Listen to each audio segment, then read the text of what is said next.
அனைவருக்கும் வணக்கம். ஸ்ரீ விஷ்ணு ஜோதிடம் பர்சனல் ஜோடர் கும்பராஜ் பேசுகிறேன். இன்றைய பதில் என்ன பார்க்க போகிறோம்னா, குரு பகவான் வந்து பயிற்சி ஆகிக்கிறாரு. மகர ராசிக்கு வந்து என்ன பண்ணணும்னு பார்க்கலாம்.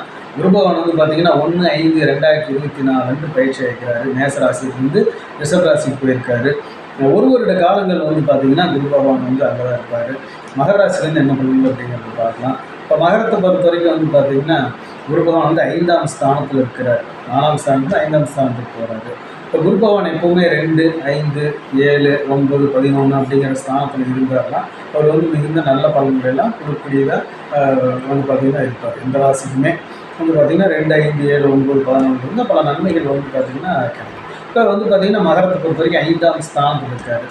மறைவு ஸ்தானத்திலே இருந்தாலும் கூட குருவுடைய பார்வைக்கு எப்பவுமே பலம் அதிகம். இருக்கிற ஸ்தானத்தை விட பார்க்குற ஸ்தானத்துக்கு இன்னும் பலம் வந்து அதிகம். அதனால தான் குரு பார்க்க கோடி நன்மை அப்படின்னாங்க. குரு எந்த ஸ்தானத்தை பார்த்தாலும் அந்த தோஷத்தினுடைய அந்த தோஷம் வந்து பார்த்திங்கன்னா வேலை செய்யாது. அதேமாதிரி அந்த பாவத்தினுடைய பலன்கள் வந்து பார்த்திங்கன்னா நல்ல பலன்களை கொடுக்கக்கூடியதாகவும் இருக்கும். தேவையில்லாத கெடுதல்களும் அந்த பாவத்தினால நடக்காது. எந்த காரணமாக இருந்தாலும் பாவமாக இருந்தால் நடக்காது. அப்போ அந்த மாதிரி ஒரு குரு பார்வைக்கு வந்து பார்த்திங்கன்னா சிறப்பான பலன் இருக்குது. விசேஷ பார்வையில் குருக்கு 5ஆம் பார்வை, 9ஆம் பார்வை, 7ஆம் பார்வை, இந்த 3 பார்வையும் அவர் வந்து பார்ப்பார். இந்த மகர ராசி பொறுத்த வரைக்கும் வந்து பார்த்திங்கன்னா 5ஆம் ஸ்தானத்தில் இருக்கிறார். 5ஆம் ஸ்தானத்துலேருந்து ராசியவே பார்ப்பார்.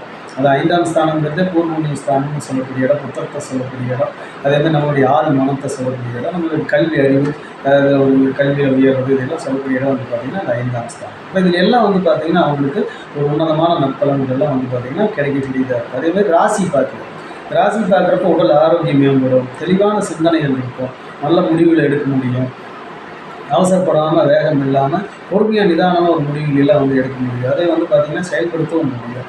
உடல் ஆரோக்கியம் வந்து பார்த்திங்கன்னா மேம்படும். இது வரைக்கும் ட்ரீட்மெண்ட் அது மாதிரிலாம் மருத்துவதெல்லாம் செஞ்சுருந்தாங்க. இந்த தடவை வந்து பார்த்திங்கன்னா அதில் கொஞ்சம் வந்து பார்த்திங்கன்னா உடல் ஆரோக்கியம் எல்லாம் மேம்படும். அதே மாதிரி ராசி பார்த்துருக்கிறப்ப தேவையில்லாத பேராசையெல்லாம் வந்து பார்த்திங்கன்னா வராது.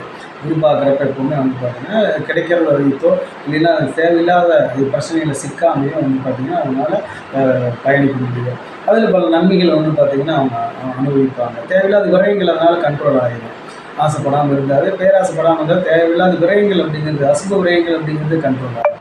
ராசி பார்க்குறப்ப பெயர் புகழ் ஒரு கௌரவங்கிறது தேடித்தானா தேடி வரும். அதனால் எந்த துறையாக இருந்தாலும் வேலையாக இருந்தாலும் சரி, அதில் வந்து பார்த்திங்கன்னா ஒரு வேலையாகட்டும், ஒரு சுய தொழிலாகட்டும், அதில் வந்து பார்த்திங்கன்னா அவங்களுக்கு ஒரு பெயர் புகழும் ஒரு கௌரவம் கிடைக்காது. எந்த துறையாக இருந்தாலும் அது வந்து கிடைக்கக்கூடிய ஒரு காலம் தான். அதை ராசி பார்த்துட்டு அப்புறம் 11ஆம் ஸ்தானத்தை பார்க்குறேன். இந்த 11ஆம் ஸ்தானங்கிறது லாபஸ்தானம்னு சொல்லக்கூடிய இடம், மூத்த சகோதரர்களை சொல்லக்கூடிய இடம், நண்பர்களை சொல்லக்கூடிய இடம், நமக்கு ஒத்துழைக்கக்கூடியவங்களை நமக்கு ஹெல்ப் பண்ணக்கூடிய சொல்ல இடம் இந்த 11ஆம் பாவம். 11ஆம் பாவம் நல்லா இருந்து ஒரு வெற்றி அடையலாம். அப்போ 11ஆம் பாவத்துக்கு குரு பார்க்குறப்ப லாபங்கள் கிடைச்சிருக்கு, தொழிலையோ வேலையோ வரக்கூடிய வருமானங்கள் வரும், அது செலவினங்கள் வந்து குறையும். அதே மாதிரி வந்து பார்த்திங்கன்னா லாபங்கள் வந்து அதிகரிக்கும். பணம் பொருளாதாரத்தில் ஒரு முன்னேற்றம் உண்டு. அதே மாதிரி நண்பர்களுடைய ஒத்துழைப்பு, இப்போ தொழிலில் இருக்கிறவங்க, சுயதொழில் இருக்கிறவங்களுக்குலாம் ஒரு ஒத்துழைப்பு கிடைக்கும். ஒரு பேங்க்கில் ஒரு லோன் போட்டோம்னா கிடைக்கிறதோ, இல்லை இன்னொரு மூலமாக உதவி கிடைக்கிறதோ, இதெல்லாம் வந்து பார்த்திங்கன்னா கிடைக்கக்கூடிய காலகட்டங்கள். நண்பர்களுடைய ஒத்துழைப்பு கிடைக்கும், சகோதரர்களுடைய ஒத்துழைப்பும் கிடைக்கக்கூடிய காலகட்டங்கள். அது ஏதாவது பிரச்சனைகள் இருந்தாலும் கூட தீரக்கூடிய ஒரு காலகட்டமாக வந்து பார்த்திங்கன்னா இருக்கும். அசுப விரயங்கள் குறைச்சி சுப விரயங்கள் அப்படிங்கிறது தான் வந்து பார்த்திங்கன்னா நமக்கு தேவையான விரயங்கள் செய்யக்கூடியதாக இருக்கும். அதே மாதிரி 9ஆம் ஸ்தானத்தை பார்க்குறோம். இந்த 9ஆம் ஸ்தானங்கிறது வந்து பார்த்திங்கன்னா பாக்கியஸ்தானம்னு சொல்லக்கூடிய இடம். எப்பவுமே பாக்கியத்தை குரு பார்த்தாருன்னா வந்து பார்த்திங்கன்னா அதிக நன்மைகள் கிடைக்கும். பாக்கியங்கிறதே நம்ம தேவைகள் எல்லாமே பூர்த்தி பண்ணுறது தான் பாக்கியங்கிறது. புத்தகப்பேர், அதே மாதிரி வந்து பார்த்திங்கன்னா திருமணம், அதே மாதிரி ஒரு சொத்துக்கள், வீடு, வாகனம், அந்த மாதிரி நம்ம அனுபவிக்கிறது, சுற்றுலா செல்வதோ, ஒரு புண்ணிய ஸ்தலங்கள் செல்வது, இதெல்லாம் வந்து பார்த்திங்கன்னா 9ஆம் பாவம் சார்ந்த போச்சு. இப்போ குரு பார்க்குறப்ப இது எல்லாமே நடக்கும். எல்லாமே ஒரு புண்ணிய ஸ்தலங்கள் போயிட்டு வரக்கூடிய வாய்ப்பு கிடைக்கும். இது வரைக்கும் பார்க்காத ஒரு ஸ்தலம் சென்று வர்றது, புனித நீராக இருக்குது, ஒரு சுற்றுலா ஸ்தலங்கள் சென்றுட்டு வர்றது, அந்த மாதிரிலாம் ஒரு வாய்ப்புகள் கிடைக்கும்.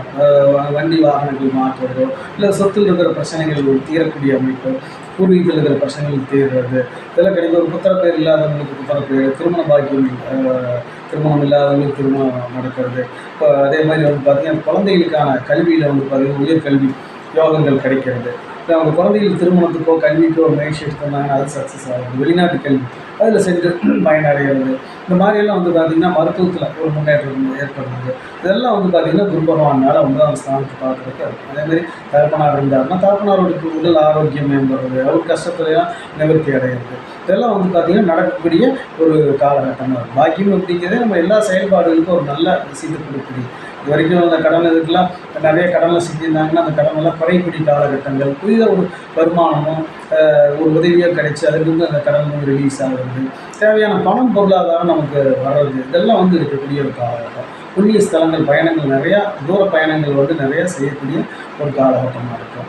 அதனால் அவருடைய பார்வை வந்து இந்த ராசி 11ஆம் ஸ்தானம் 9ஆம் ஸ்தானத்தை பார்க்குறது வந்து பார்த்திங்கன்னா மிகுந்த சிறப்பான பலன்கள் எல்லாம் கொடுக்கக்கூடியதாக இருக்கிற உயர்கல்வி யோகம் கிடைக்கக்கூடிய காலகட்டங்கள். கல்வியில் வந்து பார்த்திங்கன்னா நல்ல ஒரு ரேங்கில் இருக்கக்கூடியவங்களாக இருப்பாங்க. ஒரு புதிய வேலை வாய்ப்புகள் தேடிட்டு இருக்கிறவங்க, அரசாங்க வேலை தேடுறவங்க, அவங்களுக்குலாம் வந்து பார்த்திங்கன்னா கிடைக்கக்கூடிய ஒரு காலகட்டமாக வந்து பார்த்திங்கன்னா இடமாற்றங்கள் மூலமாக நன்மை, ஒரு பதவி கிடைக்கிறது, ஒரு தொழிலையோ இல்லையோ எந்த இதில் வேணால் எந்த துறையில் வேணால் எடுத்துக்கலாம், அதில் ஒரு உயர்ந்த ஒரு பதவி அடையிறது, இதெல்லாம் வந்து பார்த்திங்கன்னா இருக்கக்கூடிய ஒரு காலகட்டம். அரசாங்கம் இல்லாத இடமாற்றத்தின் மூலமாக நன்மை அடையிறது, இதெல்லாம் வந்து பார்த்திங்கன்னா மகராசி பொறுத்த வரைக்கும் ஒரு யோகமான பலன்களே வந்து பார்த்திங்கன்னா செய்யக்கூடியவராக தான் இருக்கிறார்.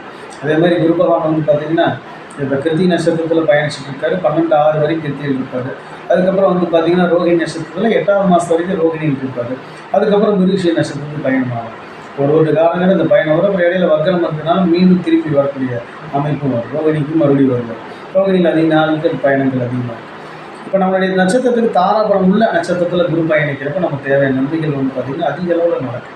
இப்போ மகரத்தில் வந்து பார்த்திங்கன்னா உத்திராடம் இருக்குது, திருவோணம், அவிட்டம் 3 நட்சத்திரக்காரங்க இருக்காங்க. அப்போ குரு பகவான் வந்து பார்த்திங்கன்னா கிருத்தியில் பயணத்தில் இருக்கார். இப்போ உத்திராட நட்சத்திரக்காரங்களுக்கு வந்து பார்த்திங்கன்னா ரோஹிணி நட்சத்திரம் தாராபலம் உள்ள நட்சத்திரமாக இருக்குது. அப்போ ரோகிணியில் குரு பகவான் பயணிக்கிறப்ப 8ஆவது மாதத்துக்கு அவங்களுக்கு உண்டான யோக காலங்கள் வந்து பார்த்திங்கன்னா தொடங்கும். அதில் எல்லாமே காரியங்கள் வந்து அவங்களுக்கு பார்த்திங்கன்னா சக்ஸஸ் ஆகும். அதே மாதிரி திருவோண நட்சத்திரக்காரங்களுக்கு வந்து பார்த்திங்கன்னா கிருத்தியும் மிருகஷீரிடம் வந்து பார்த்திங்கன்னா தாராபலம் உள்ள நட்சத்திரம் இருக்கக்கூடியதாக இருக்குது. அப்போ அவங்களுக்கு அந்த மாதிரி காலகட்டங்களில் வந்து பார்த்திங்கன்னா யோகங்கள் வந்து பார்த்திங்கன்னா அதிகரிக்கும். அதில் வந்து நல்ல விஷயங்கள் நிறைய நடக்கும். தேவையில்லாத தீங்குகள் வந்து நடக்கும். அதேமாதிரி அவுட்டர் நட்சத்திரக்காரங்களுக்கு வந்து பார்த்திங்கன்னா ரோகிணியும் மிருகஷீரிடம் வந்து பார்த்திங்கன்னா தாராபலம் உள்ள நட்சத்திரம். இப்போ அந்த நட்சத்திரங்களில் குரு பகவான் பயணிக்கிறப்ப தேவையான நன்மைகள் அவிட்ட நட்சத்திரக்காரங்களுக்கு நடக்கும். அதனால் நட்சத்திரத்துக்கு தகுந்த மாதிரி அந்த நன்மைகள் தீமைகள் மாறும். அதனால் குரு பகவான் பொறுத்த வரைக்கும் பொதுவாக மகர ராசியில் 5ஆம் ஸ்தானத்தில் இருக்கிறது மிகுந்த சிறப்பான பலன்களை தரக்கூடியதாக, ஒரு யோக பலன்களை தரக்கூடியதாக, ஒரு அதிர்ஷ்டம் நிறைந்த இடத்துல தான் வந்து பார்த்திங்கன்னா இருக்கிற ஒரு பார்வையும் அப்படி தான் அமைச்சு. அதனால் நிறைய விஷயங்கள் இப்போ ஏழசனி ஞாபகத்துக்கு இருக்கிறதுனால ரொம்ப சஃபராக இருப்பாங்க. ஒரு தாமதங்கள் இருக்கும். இப்போ தடை தாமதங்களோட தொழிலோ வேலையோ இழுத்துட்டு இருக்கும். இதையெல்லாம் வந்து பார்த்திங்கன்னா குரு பார்வையில் இதெல்லாம் நிவர்த்தியாகி இருக்கிற ஒரு ஊருக்கு போகக்கூடிய ஒரு வழிகள் வந்து கிடைக்கும். திருமணமாகிறது, திருமண தடைகள் லீவோ, தொழிலையோ வேலையிலையோ போட்டி இதெல்லாம் இருந்துச்சுன்னா அதுலேயும் கொஞ்சம் சக்ஸஸ் பண்ணுறது, இதெல்லாம் பொருளாதார ரீதியாக அவங்க முன்னேற்றம், அந்த புதிய இடங்கள் வாங்குறது, வாகனங்கள் வாங்குறது எல்லாம் அமையக்கூடிய ஒரு காலகட்டமாக மகரத்தை பொறுத்த வரைக்கும் இருக்கும். வழிபாடுகள் வந்து பார்த்திங்கன்னா திருச்செந்தூர் முருகர் ஆலயம் சென்று வழிபட்டு வந்து மிகுந்த சிறப்பான பலன்களை தரக்கூடியதாக இருப்பார். அதே மாதிரி அவங்க ஊருக்கு இருக்கிற முருகர் ஆலயங்கள் சென்று வழிபட்டு வரலாம். வியாழக்கிழமை சென்று வழிபட்டு வர்றது மிகுந்த சிறந்த பலன்களை மேலும் அதிகரிக்கக்கூடியதாக இருக்கும். அதே மாதிரி ஒரு வழிபாடுகள் இருந்தாலும் கூட தர்ம காரியங்கள் நிறைய செய்துட்டு வரணும்.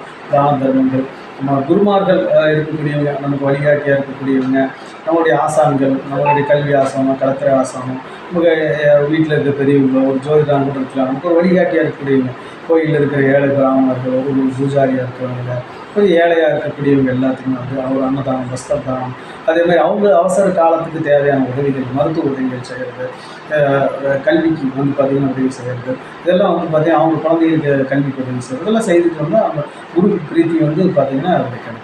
அதேமாரி வந்து பார்த்திங்கன்னா குரு பகவானுங்கிறது அறிவு அப்படிங்கிற விஷயம், கல்விக்கும் அவர் தான், உத்தரக்காரர்களும் அவர் தான். அதனால் ஏழை குழந்தைகளுக்கு வந்து பார்த்திங்கன்னா அவங்களுக்கு கல்விக்கு தேவையான உதவி செய்கிறது, ஒரு அன்னதானம், வஸ்திரதானம் கொடுக்கறது, இந்த கல்விக்கு வந்து மருத்துவ உதவிகள் செய்யறது பெரியவங்களுக்கு, இதெல்லாம் செய்துட்டு வர்றப்ப வந்து பார்த்திங்கன்னா குரு பிரீத்தி ஆகும். ஒரு வழிபாடுகள் இருந்தாலும் கூட அந்த குரு பிரீத்திக்காக இந்த ஒரு தான தர்ம காரியங்களும் செய்துட்டு வரணும். அன்னதானம் அப்படிங்கிறது வந்து பார்த்திங்கன்னா நம்ம வந்து எப்போவுமே செய்துட்டு வர்றது சிறந்த பலன்கள்னால் நம்ம கர்மவினை பாவ வினைகளையும் போகக்கூடியதாக வந்து பார்த்திங்கன்னா இருக்கும். அதனால் பிறருக்கு உதவிகளை செய்து எப்பவுமே குரு இந்த மாதிரி 5ஆம் ஸ்தானத்தில் வந்துட்டாலோ வந்து பார்த்திங்கன்னா அவங்க இயற்கையாகவே அவங்களுக்கு நல்ல குணங்கள் வந்து பார்த்திங்கன்னா வளர ஆரம்பிச்சிடும். தீய குணங்கள் அழிஞ்சு போயிடும். அதாவது உதவிகள் அப்படிங்கிறது ஈஸியாக செய்வாங்க. ஒரு இரக்க குணம் ஆகிடும். போட்டி பொறாமைகள் இருக்காது, பேராசைகள் இருக்காது. எப்பவுமே ஜாதகத்திலே குரு பகவான் இந்த மாதிரி ராசி பார்த்துட்டு இருக்கிறப்போ, லக்னத்தை பார்க்குறப்போ அவங்க வந்து இப்படி தான் இருப்பாங்க. அவங்களுடைய ஒன்னொருத்தருக்கு வழிகாட்டியாக இருப்பாங்க. அது மாதிரி வந்து பார்த்திங்கன்னா இயற்கையாக 5ஆம் ஸ்தானத்தில் இருக்க ராசி பார்க்குறாரு, அவங்க வந்து மாறிடுவாங்க. தற்காலிகமாக அந்த ஒரு வருஷத்துக்கு அவங்களுடைய மாற்றம் அவங்களுக்கே தெரியும். ஒரு இணக்க குணமாகும், உதவிகளை செய்வாங்க. ஜாதகத்தில் ரொம்ப கடுமையாக இருக்க ஜாதகமாக இருந்தால் அவங்க கூட எந்த நேரங்களில் வந்து மாறிக்கும், அவங்களுடைய மாற்றங்கள் வந்து நல்லா தெரியும். அதனால் வந்து பார்த்திங்கன்னா ஒரு உதவிகள் செய்கிறது, ஒரு வழிகாட்டியாக இருக்கிறதுல அந்த குரு நல்ல ஸ்தானத்தில் இருக்கிறவங்க தான் வந்து பார்த்திங்கன்னா அதை செய்வாங்க. ஏணிப்படியாக இருப்பாங்க இன்னொருத்தருக்காக. அதனால் வந்து பார்த்திங்கன்னா ரொம்ப வழிகாட்டியாக இருக்கக்கூடியவங்க. அவங்களுக்கு இயற்கையாகவே ஆண்டவன் வந்து பார்த்திங்கன்னா நல்ல இதை கொடுத்துருவார். அவங்க நல்லா இருப்பாங்க. அதனால் வந்து பார்த்திங்கன்னா நிறைய உதவிகளையும் அன்னதானங்களையும் செய்துட்டு வந்து மிகுந்த சிறந்த பலன்கள்லாம் கொடுக்கக்கூடியதாக இருக்கும். வழிபாடுகள் இருந்தாலும் அன்னதானங்கள் நிறைய செஞ்சுட்டு மகர ராசி பொறுத்த வரைக்கும் வந்து பார்த்திங்கன்னா அதிர்ஷ்டம்னே சொல்லலாம். இந்த வருஷம் வந்து பார்த்திங்கன்னா தேவைகள் எல்லாமே பூர்த்தி பண்ணக்கூடிய அமைப்பில் இருக்கிறதுனால ஒரு அதிர்ஷ்டம்னே சொல்லலாம். ஆனால் மகராசி பொறுத்த குரு பயிற்சிங்கிறது ஒரு அதிர்ஷ்டம் தான். இந்த பதிவு உங்களுக்கு பிடிச்சிருந்ததுன்னா சப்ஸ்கிரைப் பண்ணுங்கள், ஷேர் பண்ணுங்கள், மறக்காமல் பெல் ஐக்கானை கிளிக் பண்ணிட்டோம். நன்றி, வணக்கம்.